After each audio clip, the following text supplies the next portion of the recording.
Well, you heard earlier from the political party Jama-ah. They said, frankly, they made prejudiced comments in my view. They said that gay and lesbian people should not be a part of determining policy about families, and that there's an agenda from the LGBTQI+ community to change the definition of families. The Reverent Ecclesia de Lange is the Director of Inclusive and Affirming Ministries. Ma'am, good afternoon to you. Thank you for your time. How do you understand Jama-ah's claims? Is there really any religious basis on which they can make them? Hi, Stephen, and good afternoon. It is shocking, the statement that they've released this morning. It is really a sad day when a small political party enforces their views and dogma on a majority. The views expressed in the statement clearly contradicts the founding documents of our Constitution. The Constitution allows the freedom of liberty that all South Africans ascribe to, especially minority and marginalized groups. And the core of our Constitution says that we are all equal before the law despite our differences, and that we collaborate together.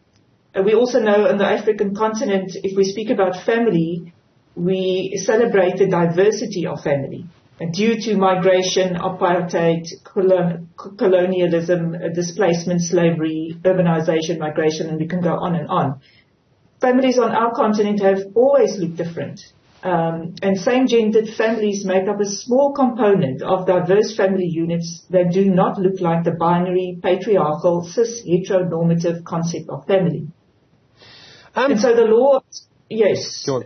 I mean, there's a whole lot of things going on here. I mean, it seems to me there's a lot of prejudice, whether it's in Uganda or whether it's coming from a political party which is making claims that one group of people should be excluded.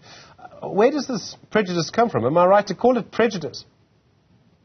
Absolutely. I mean, it's emerged in patriarchy, obviously, and then a religious cultural construct that denies inequality. And one has to realize that queer people like myself, we are part of every part and fiber of society. We are religious leaders, we are politicians, we are teachers, we are doctors, we are lawyers, we are cleaners, business owners, nurses, we are also unemployed. We also concerned citizens, the same as any other citizen of this country. We also want to earn a living, we also want to look after our families.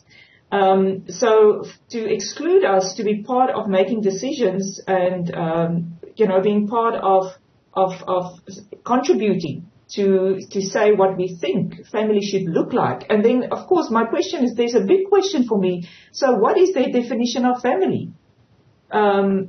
Because it's not just a man and a woman and 2.5 children. That is not family. It's one part, maybe one option of a family, but there are numerous other ways of being family. And to say that religion enforces this is a complete misunderstanding, because there are a number of religious institutions in our country and even beyond our borders that affirms and celebrates same-sex marriages, families, baptizes their children. And I'm not just only talking about Christian faith, I'm talking about other faiths as well. I mean, it's quite interesting to me that people reach for a religious text to justify this kind of prejudice. I made the comment in the argument in the conversation with Jama-ah that this is exactly like Hendrik Verwoerd blaming, relying on the Bible as a justification for apartheid. Is there any difference between racism and homophobia in this case? Well, Stephen, they're using the same narrative as what they used to justify apartheid.